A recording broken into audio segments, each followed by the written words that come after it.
Hi, நான் உங்களுடைய மாலா சுப்பிரமணியம் பேசுகிறேன்ப்பா. அதாவது ஞாயிற்றுக்கிழமை மேபி உங்கள் எல்லாருக்குமே தெரிஞ்சிருக்கும், மகாலய அமாவாசை. அன்னைக்கு தான் கொலு வைக்கப்பட்டவா, அன்னைக்கு கொலு வைப்ப. ஆக்சுவலி மகாலய மறந்தவளுக்கு மாலையபட்சம் அப்படின்னு சொல்லுவாள். மாலையபட்சம் ஆரம்பித்து 15 நாளைக்கு மேலே ஆயிடுது. அதாவது இந்த 21ஆம் தேதி இந்த அமாவாசை கண்டிப்பான முறையில் பண்ணணும். அதாவது மறந்தவாளுக்கு மாலையபட்சம் அப்படின்னு சொல்லுவாள். ஆடி அமாவாசை, தை அமாவாசை அதெல்லாமே இருக்குது, நான் இல்லைன்னு சொல்லலை. அது எல்லாத்தையும் விட இந்த அமாவாசை கண்டிப்பான முறையில் பண்ணணும். இந்த அமாவாசையில் நம்மளுடைய முன்னோர்கள் நம்மளை தேடிண்டு நிற்பான ஆசீர்வாதம் பண்ணுறதுக்காக. அவள் பசியிலையும் தாகத்திலையும் அவள் கஷ்டப்படாமல் இருக்கணும். முன்னோர்கள் சாபம் கண்டிப்பான முறையில் ரொம்ப அதாவது தவிர்க்க முடியாத ஒரு கொடுமையான சாபம். அதுக்கு நம்ம யாருமே ஆளாகப்படாது. அது நம்ம பண்ணுற புண்ணியங்கள் நம்ம குழந்தையை காப்பாற்றோன்னு சொல்ல பார்த்தால் அதில் முக்கியமான ஒன்று இந்த தர்ப்பணம் கொடுக்கறது. இது பெண்களும் தாராளம். என்கிட்ட ஆற்றுல யாரும் ஜென்ஸ் யாருமே கிடையாது, நான் தான் இருக்கேன்னா தாராளமாக நீங்களும் தர்ப்பணம் கொடுக்கலாம். அதாவது யாரும் இல்லை அப்படிங்கிற பட்சத்தில் தர்ப்பணம் கொடுக்குறவா அன்னைக்கு அவளும் சரி, அவங்க கூட இருக்கிறவா அவள் ஹஸ்பண்ட் அண்ட் ஒய்ஃபு யாராக இருந்தாலும் தலைக்கு கார்த்தால கண்டிப்பாக குளிக்கணும். ஒன்று ஆற்றுல கோலம் போட பாங்கு இல்லை. அன்னைக்கு அமாவாசை அன்னைக்கு எவ்ரி மாதம் பண்ணுறவாளும் இருக்கா.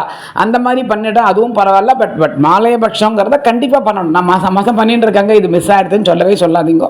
மாதம் பண்ணாட்டியும் பரவாயில்ல, இதை மிஸ் பண்ணாமல் கண்டிப்பாக பண்ணுங்க. இதை பண்ணியாச்சுன்னா நம்மளுடைய குழந்தைகள் நம்மளுடைய பரம்பரை பிரச்சனை இல்லாமல் சந்தோஷமாக இருக்கும்.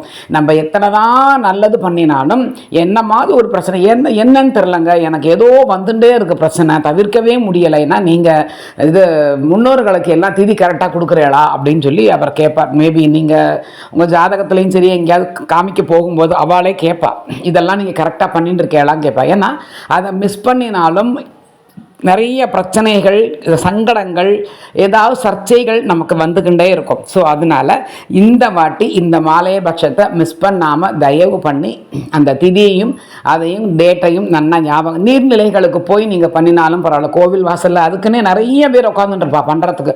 எல்லா இடத்துலையும் கூட்டமாக உட்காந்துருப்பா. தயவு பண்ணி அன்னைக்கு காக்காய்க்கு சாதம் வச்சுருங்கோ, அதுக்கப்புறமா நீங்கள் சாப்பிடுங்க. இல்லை மாமி நான் ஆற்றுலையே பண்ண போகிறேன் அப்படின்னாலும் ஆற்றுலையும் எள்ளும் தண்ணையும் இறச்சிட்டேன் அப்படின்னு சொல்லுவாள் ஜென்ரலாக. நீங்கள் ஆற்றுலையும் பண்ணலாம், பண்ணிவிட்டு பட் அந்த எள்ளையும் தண்ணியும் இதில் முளைக்கப்படாது அதெல்லாம். ஸோ நம்ம ஆற்றுக்குள்ளேயே பக்கத்தில் எங்கேயாவது போட்டுறாதீங்கோ. அது தள்ளி எங்கேயாவது தண்ணியில் போட்டு அப்படியே போயிடுற மாதிரி, அது வெள்ளத்தோடு போகிற மாதிரி பண்ணிவிடுங்க. அது ஆற்றுல முளைக்கப்படாது, தோஷம் உண்டும்பா. ஸோ அதை கொஞ்சம் கேர்ஃபுல்லாக பார்த்துக்கோங்க. அதுக்கப்புறம் மத்தியானம் காக்காக்கு சாதம் வச்சுட்டு அதுக்கப்புறமா நீங்கள் சாப்பிடுங்க. அது ரொம்ப புண்ணியமான விஷயம். ஸோ இந்த மாதிரி காரியங்கள் தயவு பண்ணி அன்னைக்கு கார்த்தால் விளக்கேற்றப்படாது.